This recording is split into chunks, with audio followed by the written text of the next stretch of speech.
कुचला ताले डुबलो सनातन आज साराना काइल साराना पाइसे दर्शन अरे काला हजाले कुचला ताले डुबलो सनातन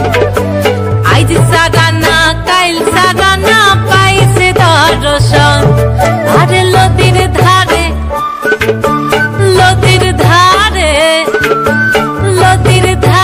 चसे मधु मिछाई करया झिरी हिरी बाका लोदी पइछे 12 मास अरे लोदिर धारे चसे मधु मिछाई करया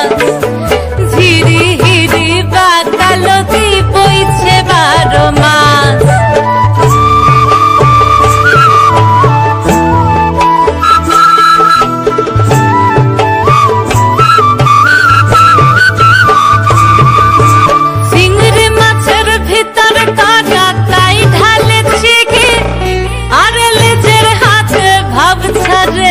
भागले হবে কি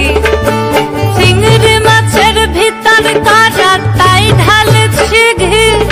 আর লেজের হাতে ভাব ছাড়েছি ভাগলে হবে কি চালর চুলো আরে চালর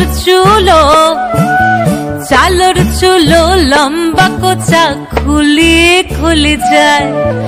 देखी समेर विवेचना कार घरे समय